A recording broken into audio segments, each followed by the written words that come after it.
till you came.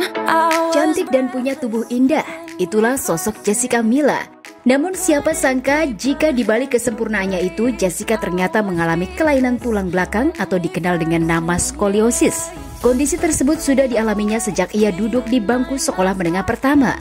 Gejala yang dirasakan akibat kelainan tersebut, Jessica mengaku tubuhnya mudah mengalami pegal. Meski demikian, Jessica merasa kondisinya hingga kini baik-baik saja.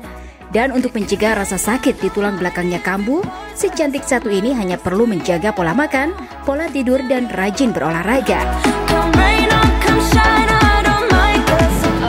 Sejauh ini masih baik-baik aja, puji Tuhan. Memang dari sejak SMP tuh struktur tulang belakang aku udah S. Aku nggak tahu derajatnya nambah apa enggak, tapi dari beberapa tahun terakhir aku cek derajat kemiringannya itu tidak bertambah, jadi masih fine-fine aja. Tetap aku harus rajin olahraga, tetap harus jaga pola makan aku, pola tidur aku, karena semuanya itu berpengaruh gitu ya. Jadi aku tetap harus jaga supaya hidup sehat, karena itu sangat mempengaruhi tulang belakang aku gitu. Jadi ya paling itu aja sih yang aku lakuin. Sama kalau misalnya udah mulai agak stiff, aku harus fisioterapi atau chiropractic lagi gitu, terapi supaya melenturin lagi bagian-bagian yang kaku karena tulangnya bengkok itu. Sama paling olahraga teratur itu juga sangat mempengaruhi sih.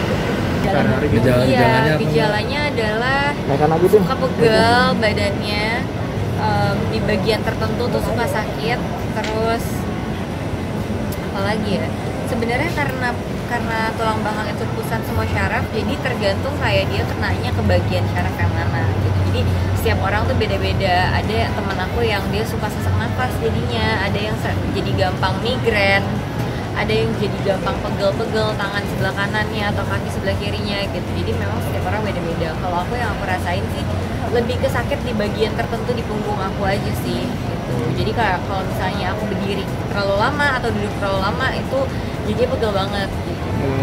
Iya, sebenarnya mengganggu kalau misalnya lagi kambuh, karena pas kita lagi kambuh tuh benar-benar ya kita nggak bisa apa-apain gitu, kayak nggak bisa minum obat sesuatu gitu kan. Jadi memang untuk menjaga supaya nggak gampang sakit harus olahraga. Makanya aku sekarang rutinin olahraga dan itu sangat membantu sekali.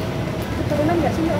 Mungkin ada sedikit karena faktor keturunan, tapi yang pasti karena pada saat pertumbuhan mungkin aku posisi duduknya nggak benar, kayak mungkin waktu sekolah dulu kalau nulis suka miring gitu, atau kalau tidur suka di satu posisi yang sebenarnya nggak bagus gitu kan, yang bagus tidurnya lurus gitu ya.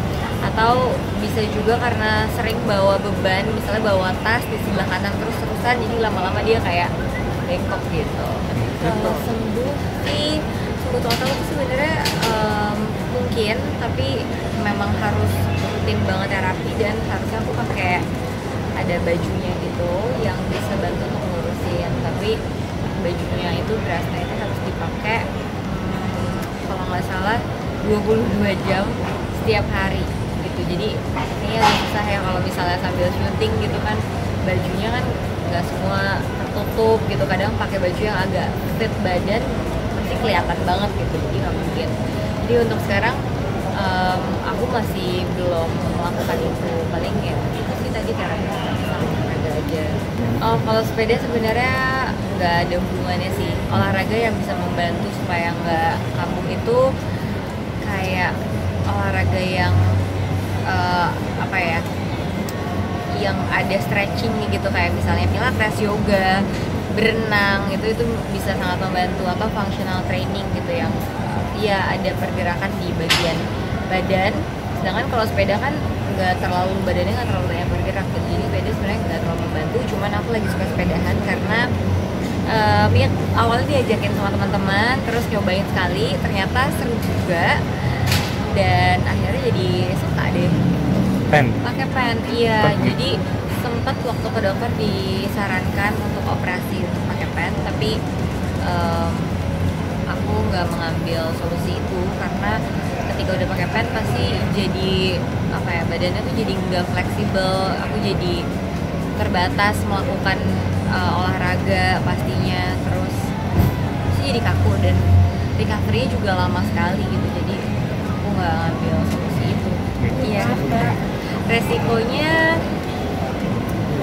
ya sebenarnya ada sih, karena makin tua kan biasanya pada saat kesehatan tubuh kita menurun ya pasti ada pengaruhnya, atau mungkin pada saat hamil pasti karena kita bawa beban gitu kan, jadi pasti akan lebih pegel, lebih sakit badannya gitu. Cuman itu aja sih, makanya selama aku tetap ngejalanin terapi sama aku juga masih rajin olahraga, kayaknya masih oke.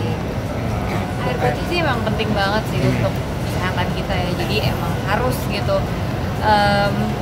Yang pasti kalau untuk air putih nggak cuma untuk penyakit skoliosis aja, untuk penyakit apapun kayaknya kalau kita dehidrasi kurang minum air putih bisa